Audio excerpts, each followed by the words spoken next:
Yo guys, it's JJ, and today I'm going to be taking you guys through a rod wave type beat. And as you guys seen by the title of this video, we're going to be taking you through the album Beautiful Minds. I think that's what it's called.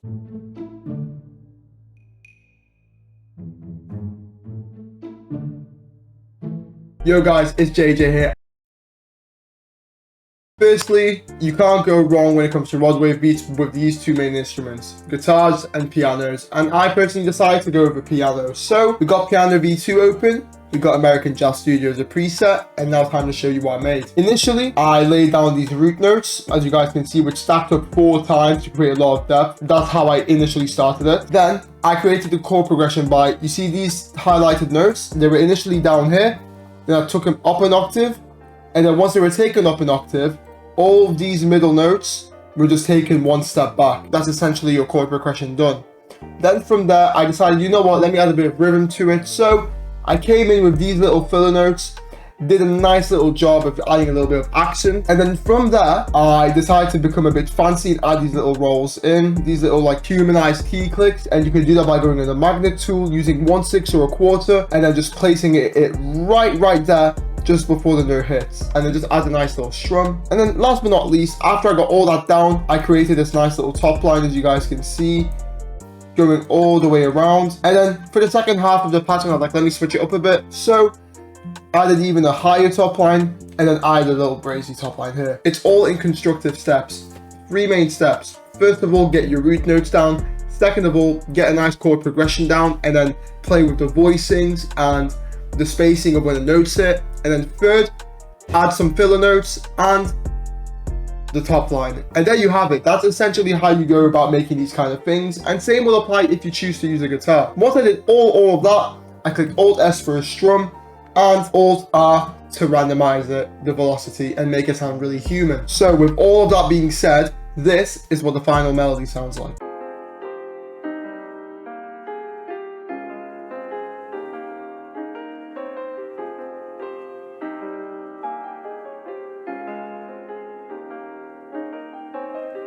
And there you have it, and that's a rod wave nice piano melody, and it does the job, because as soon as you have that, that will take up the majority of the song. It just does everything it needs to do, and allows the beautiful vocals to just flamboyantly do its thing. So for effects, I added an EQ, cutting up a lot of the lows, a few of the highs, and boosting and ducking some frequencies I was a fan and not a fan of. Then we got RC20, and I used the Vinyl 1 preset. However, my RC20 is acting up, so I do apologize. And of course, you can't go wrong with some reverb to add that lovely bit of ambience and fill up all that space. Next up, we got ourselves a plugin Expand 2, and from the bass bank, I chose to use the fingerless bass, which is my favorite go-to bass, but it's just a normal bass. Like, if you ain't going to use a synth bass, I highly recommend this. Then all I did was follow the root notes, and then I followed the root notes again for the second half. But as you can see, I added these nice little fillers just to give it a bit of variation. Same with it over here. And also, I like to add a little bit of space in between the bass notes I play, so it sounds more human. It gives a bit more of a bounce, a bit more of a rhythm,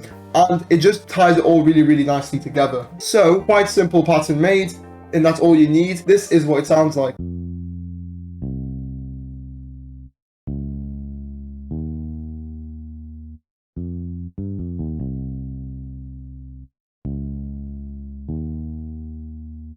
And there you have it. As for effects, I honestly didn't touch anything with the space, so that's all you need to know. Next up, we got ourselves an instance of Omnisphere, and I used a very basic sine pad to make this. All I did was just follow the chord progression, play it out, and just knock the velocity a bit so it doesn't come in too harsh. And that's essentially all this is. With that being said, this is what it sounds like.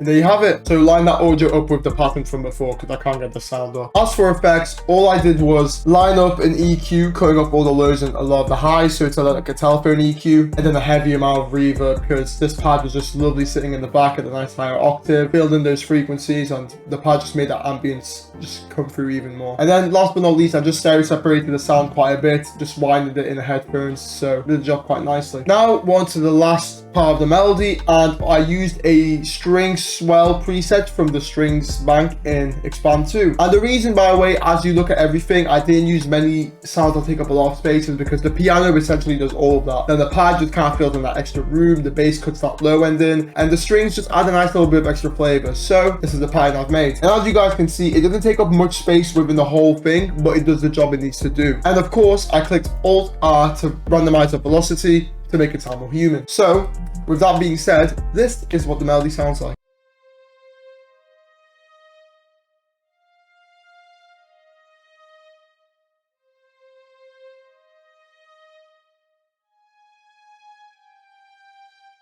Sounds really elegant, it swells up nicely, it just does everything it needs to do for the album Beautiful Mind. As for effects, I whacked on an EQ, cutting off a lot of the lows and ducked a few of the highs, and of course with some reverb, because you can't go wrong with reverb. Then I stereo separated this quite widely so it sits nice and far back in the mix, and it just has a bit of ear candy to the whole thing. Lastly, we got ourselves a perclue from the producer grind kit, and just played it over and over, cut off a bit of the end bit so it gives it a bit more bounce and a bit more movement. As for effects, I whacked in an EQ that cut off a lot of the frequencies. It's just a very basic telephone EQ, and then a very heavy reverb, and then stereo separated that to the max, so just really far back in the mix. Then last but not least, I rendered out all the audio clips and took it up 2 semitones, so the whole scale slash key of the thing went up from an F to a G sharp minor. So this is what the final melody sounds like.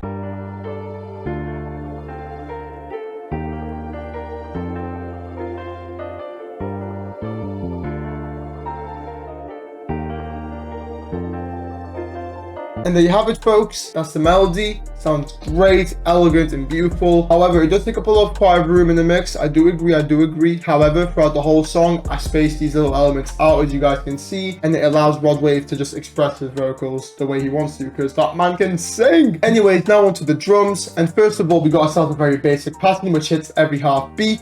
And I use a rim shot because I just thought it suited the whole aesthetic of this beat more. So, with all that being said, this is what the rim shot sounds like.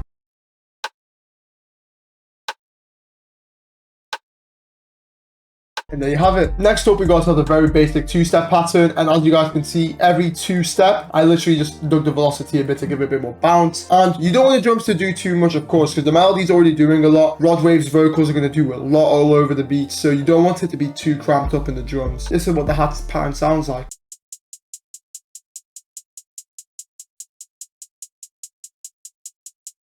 And there you have it. Now next up, of course, we got ourselves a kick pattern, and it has to be knocking because you want it to punch through the vocals, you want it to punch through the beat. And next up, we obviously have ourselves a kick pattern, and we want this kick to be punching through that beat hard, so it just adds so much more emotion and depth to the whole thing. And of course, you can do that by clicking Ctrl A and using the scroller wheel to make sure your velocities stay maxed up. With that being said, this is what the kick pattern sounds like.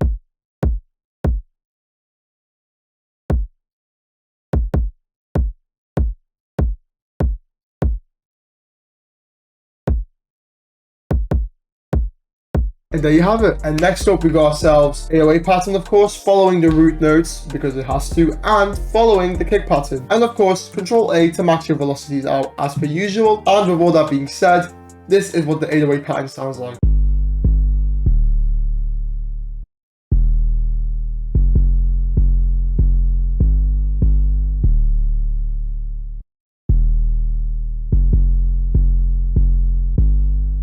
And that's the 808 pattern for you guys. And as you can see by the whole pattern, I kind of left a bit of room throughout the thing because I want the vocals to do its thing when Rod Wave, fingers crossed, goes over this beat. And last but not least, you may be thinking, why did I add this little 808 with no voicing, with no velocity at all? And that's because when it goes from an 808 section to a bass section within the beat, the frequencies end up clashing a bit because there's a little crossover. So what this essentially does is it'll cut the 808 off at the end and the bass will come in very smoothly. And that is something you can apply to all basses and 808 like clashes throughout your beats. So try and use this tip if you can. And of course, last but not least, we got ourselves a crash.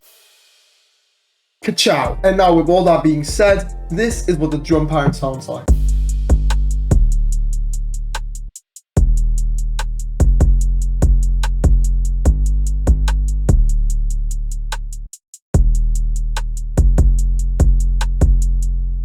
And there you have it, folks. And of course, you guys are great people, so thanks for watching. I hope you've enjoyed. Like, comment, subscribe as per usual. Let me know what you guys would like to see or any recommendations as to what to do next. I'm always reading the comments below. So, again, thanks for watching and take it easy. Peace.